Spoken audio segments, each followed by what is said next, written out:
Panultihon 31 versikulo 10. Ang buotang asawa mas bililhon pa kaysa mga alahas apan pagkalisod pangitaon. Mao na mga igsuon, ayuhag yun ninyo og pili ang inyong mahimong asawa.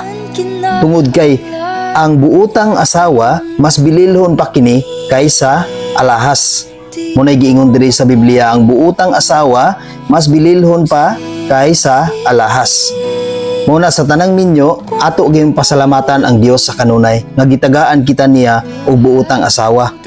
Ang pangutana karon, unsaon man kining mga dili buotang asawa? Igsuon, mao kanay imong dakong cross karon.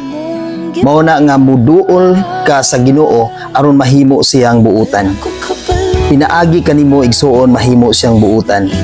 Pinaagi sa imong pag-ampo, sa imong paghilak sa Ginoo, sa imong pagpasidungog sa Ginoo, sa imong pagdaig sa Ginoo igsuon, kanang imong asawa karon kung dili man na buutan, mahimo ng buutan. Pinaagi kanimo. Mao na nga dunay panahon nga ang mga buotang tao makaasawa og dili buutan.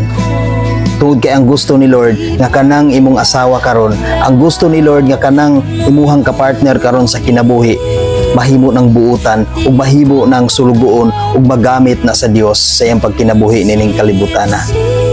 Ug suon timan igyod sa kanunay nga ang buotang asawa mas bililhon pa kaysa alahas. Mao na mga igsuon nga sa tanan nga minyo diha ug sa tanan nga pamilyado diha, ampingi gyud ninyo ang inyong asawa. Tungod kay ang buotang asawa mas bililhon pa kaysa alahas. Unya sa tanang mga ulitaw diha nga nangita pa og asawa nga gusto lang nga magminyo, ayuha gid nyo og pili ang mga babae nga inyong mahimong asawa, mahimong kapartner ninyo sa inyong kinabuhi. Unsaon man pag-ila sa babae nga buutan og responsable sa pamilya. Igsoon natong basahon sa Panultihon 31 versikulo 30. Nagingon diri, ang kaanyag sa babae malimbungon og dili mulungtad. Apan dalaygon ang babaeng nagtahod og may kahadlok sa Ginoo. Ing anaon day pagpili igsoon ang mahimo nimong asawa aron makakaplag og buotang asawa. Pilion nimo ang babae nga may kahadlok sa Ginoo. Ayaw pilia ang mga babae nga way kahadlok sa Ginoo. Sa tanang mga batan-on diha nga naningkamot na pagbinyo, pilia gid ninyo ang mga babae nga may kahadlok og pagtahod sa Dios. Mao gini pinakaimportante ninyo nga pilion. Ingon gani-ganiha sa Panultihon 31 verse 10 nga lisod kaayo kining pangitaon. Lisod kayong pangitaon ang mga babae nga ingon ani. Lisod kayong pangitaon ang mga babae nga matinud-anon diha sa Ginoo. Seryoso diha sa Ginoo. Seryoso sa ilang kinabuhi nga nagpagamit sila sa Dios. Apan igsuon, paningkamot nga kanang imong mahimong kapartner sa kinabuhi, kanang imong mahimong asawa, piliya ang babae nga may kahadlok o pagtawad sa Ginoo.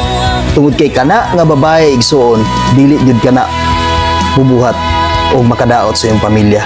O mahadlok ka na sa pagbuhat o dili maayo, tungod kay mahadlokon man siya sa Dios. Mahadlokon usab siya sa pagbuhat o dili maayo. Maong sa tanang mga batanon, ayaw gid nyo tanawa ang hitsura sa babae or lalaki. Ayaw gid nyo tanawa sa mga lalaki, ayaw niyo tanawa ang hitsura sa mga babae.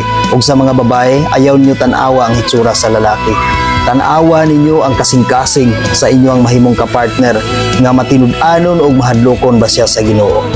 Tungod kay ang panagway, ang hitsura, ang kagwapo, kagwapa, igsuon, mawala na. Dili na mulungtad.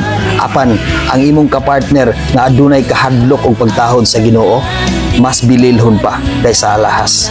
Muna'y pinaka-importante natong piliing igsuon. Ato gayong ayuhon pagpili ang atong mahimong kapartner sa kinabuhi, kanang may pagtahod og kahadlok sa Ginoo. Ug sa tanan nga pamilyado, pangayuag yun sa kanunay sa Dios. Ang iyahang gahom nga maoy maggiya kanunay sa inyong pamilya, nga maoy maghari kanunay sa inyong pamilya, nga maoy maghatag og kalinaw og puno sa gugma og pagsinabtanay aron sa kanunay ang inyong tibuok pamilya makapasidungog gayud kanunay sa Ginoo. Amen. God bless sa tanan.